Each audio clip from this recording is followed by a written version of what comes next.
Assalamualaikum warahmatullahi wabarakatuh. Kami dari kelompok 2 akan mempresentasikan desain penelitian case control dari mata kuliah Metodologi Penelitian Kualitatif dan Kuantitatif. Sebelumnya kami ingin memperkenalkan diri terlebih dahulu. Kami dari kelompok 2 dengan anggota. Yang pertama ada Dede Apriliani, yang kedua Nur Fadila Ahja, yang ketiga ada Vivi Indah Purnamasari, yang keempat Latifatul Hilmi, yang kelima Salsabila, yang keenam Diah Karimatul Arifah, yang ketujuh Firanda Marlin, dan yang terakhir ada Feni Ulfa Karisma. Baiklah, materi yang pertama mengenai pengertian penelitian. Secara umum, istilah research dalam bahasa Indonesia diartikan sebagai penelitian atau riset. Jadi, research berarti usaha atau pekerjaan untuk mencari kembali yang dilakukan dengan metode tertentu secara hati-hati, sistematis, dan sempurna terhadap suatu masalah sehingga diperoleh pemecahan yang tepat terhadap masalah tersebut. Yang kedua, menurut Azwar tahun 2003, penelitian adalah upaya pengumpulan, pengolahan, penyajian, dan analisis data yang dilakukan secara sistematis, teliti, dan mendalam untuk mencarikan jalan keluar atau jawaban terhadap suatu masalah kesehatan. Yang ketiga, menurut Udi tahun 1927, penelitian adalah sebuah metode untuk menemukan kebenaran yang juga merupakan pemikiran kritis. Yang terakhir, menurut Budiman tahun 2011, penelitian adalah suatu proses yang sistematis dan terencana dalam menemukan jawaban untuk solusi masalah empirik yang ditemukan. Selanjutnya, prinsip-prinsip penelitian. Prinsip-prinsip penelitian dapat kita lihat. Yang pertama, penelitian adalah suatu metode ilmiah untuk penyelidikan. Yang kedua, penelitian merupakan suatu metode untuk menemukan kebenaran melalui suatu pemikiran kritis atau biasa yang kita sebut yaitu critical thinking. Nah, yang ketiga, penelitian sekurang-kurangnya harus mengadakan pengujian hipotesis terhadap suatu masalah yang dihipotesiskan.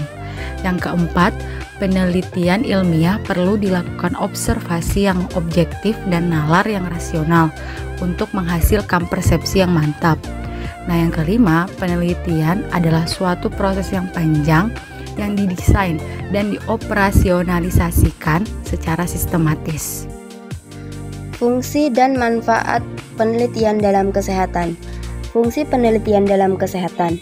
Secara umum, tujuan penelitian kesehatan menurut Noto Atmojo 2012 yaitu: yang pertama, menemukan atau menguji fakta baru maupun fakta lama sehubungan dengan bidang kesehatan. Yang kedua, melakukan analisis terhadap hubungan antara fakta-fakta yang ditemukan dalam bidang kesehatan.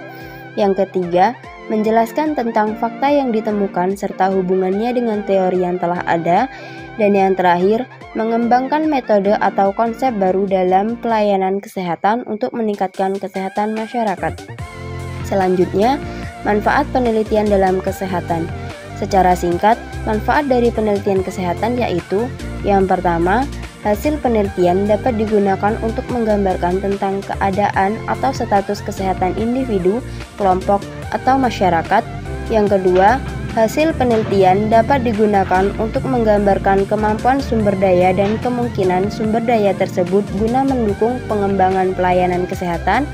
Yang ketiga, hasil penelitian dapat dijadikan bahan kajian untuk mencari sebab masalah kesehatan atau kegagalan yang terjadi dalam pelayanan kesehatan, sehingga dapat dijadikan acuan untuk mencari solusi atau alternatif penyelesaian masalah. Dan yang terakhir, hasil penelitian kesehatan dapat dijadikan sarana untuk menyusun kebijakan pengembangan pelayanan kesehatan. Baiklah, selanjutnya saya akan menjelaskan mengenai pengertian dan tujuan dari penelitian case control. Nah, untuk pengertiannya sendiri, studi kasus kontrol merupakan rancangan studi epidemiologi yang mempelajari hubungan antara paparan atau faktor penelitian dan penyakit dengan cara membandingkan kelompok kasus dan kelompok kontrol berdasarkan status paparannya. Nah, untuk tujuan penelitian dari case control ini sendiri berfungsi untuk mengidentifikasi faktor-faktor resiko terjadinya suatu penyakit. Selanjutnya yaitu ciri-ciri dari penelitian case control.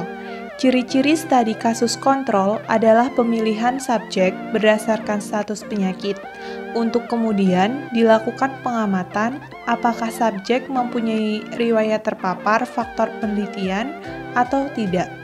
Subjek yang didiagnosis menderita penyakit disebut kasus, sedangkan subjek yang tidak menderita penyakit disebut kontrol. Kemudian sifat dari penelitian case control. Studi kasus kontrol bersifat retrospektif, yaitu menelusuri ke belakang penyebab-penyebab yang dapat menimbulkan suatu penyakit di masyarakat. Dengan kelompok studi atau kasus adalah orang-orang yang menderita penyakit dan dibandingkan dengan kelompok kontrol, yaitu orang-orang yang tidak menderita penyakit tetapi memiliki karakteristik yang sama dengan orang-orang yang menderita penyakit atau kelompok studi. Selanjutnya adalah langkah penelitian case control. Adapun langkah-langkahnya yaitu menetapkan pertanyaan penelitian dan hipotesis, mendeskripsikan faktor resiko dan efek atau kasus, menentukan sampel pada kelompok kasus dan kelompok kontrol, melakukan pengukuran efek dan faktor resiko, serta menganalisis data.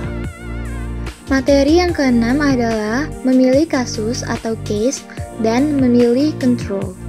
Pertama, memilih case atau kasus. Ada 3 hal penting yang perlu diperhatikan dari kasus, yaitu yang pertama, kriteria diagnosis. Kriteria diagnosis dan definisi operasional kasus harus dibuat sejelas-jelasnya agar tidak menimbulkan bias pengukuran atau bias misklasifikasi. Yang kedua, populasi kasus. Populasi sumber kasus dapat berasal dari mana saja, bisa dari rumah sakit, populasi, masyarakat, ataupun komunitas. Tetapi, dari masing-masing populasi tersebut memiliki keuntungan dan kerugiannya masing-masing. Contohnya, populasi pada rumah sakit. Keuntungannya itu adalah lebih praktis dan lebih murah. Pasien yang dirawat di rumah sakit umumnya lebih menyadari berbagai faktor yang dialaminya, sehingga mengurangi bias mengingat kembali. Adapun kerugiannya yaitu mudah terjadi bias yang berkaitan dengan preferensi dan penggunaan rumah sakit. Bias sentripetal adalah bias dalam seleksi subjek, disebabkan pemilihan pasien terhadap fasilitas pelayanan medik dipengaruhi oleh reputasi fasilitas pelayanan medik itu. Dan yang ketiga adalah jenis data penyakit. Dalam pemilihan kasus, jenis data penyakit yang digunakan sebaiknya adalah data insiden. Kedua, memilih control. Ada 3 hal yang perlu diperhatikan dalam memilih control. Yang pertama, karakter populasi sumber kasus. Kontrol yang terpilih tidak perlu mencerminkan populasi semua individu yang tidak terkena penyakit yang diteliti. Yang terpenting, kontrol harus dipilih dari populasi individu-individu yang memiliki karakteristik serupa dengan populasi asal kasus, tetapi tidak berpenyakit seperti yang diteliti. Kontrol yang dipilih sedemikian itu mungkin saja mempunyai ciri-ciri yang berbeda dengan populasi umum dalam banyak faktor luar. Tapi, hal tersebut bukanlah masalah, sebab tujuannya bukan untuk mendeskripsikan distribusi penyakit dan paparan pada populasi umum, melainkan menaksir hubungan paparan dan penyakit pada populasi. Yang kedua itu ada matching. Untuk mendapatkan kontrol yang baik ialah dengan cara melakukan matching, yaitu memilih kontrol yang memiliki karakteristik yang sama dengan kasus dalam semua variabel yang mungkin berperan sebagai faktor resiko kecuali variabel yang diteliti. Dan yang ketiga itu adalah sumber kontrol. Ada beberapa sumber populasi yang dapat digunakan untuk memilih kontrol, yaitu yang pertama adalah rumah sakit, yang kedua adalah populasi umum, dan yang ketiga itu bisa tetangga, teman, ataupun kerabat, ataupun keluarga. Dari semua sumber populasi kontrol itu memiliki keuntungan dan kerugiannya masing-masing.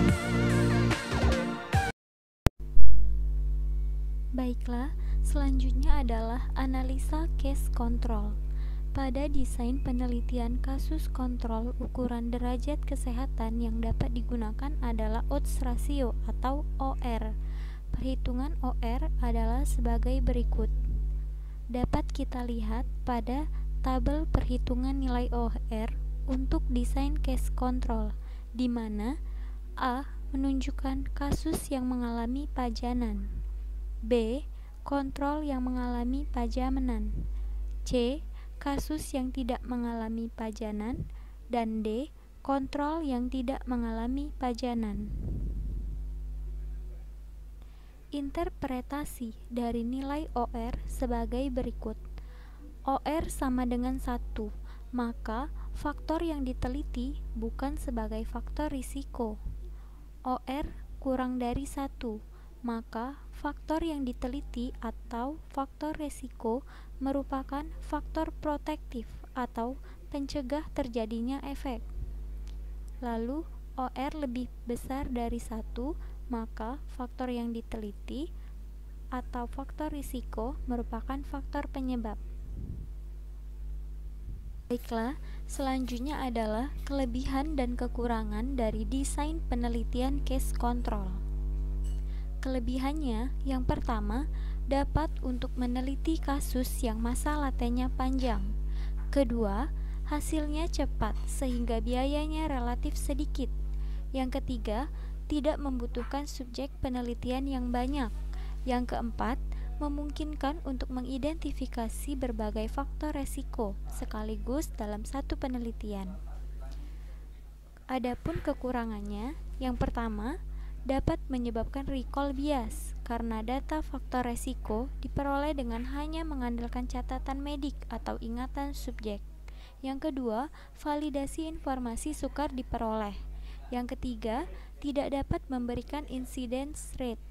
Yang keempat, tidak dapat menentukan lebih dari satu variabel dependen, hanya berkaitan dengan satu efek atau penyakit. Sekian dan terima kasih. Apabila ada kesalahan mohon maaf. Wassalamualaikum warahmatullahi wabarakatuh.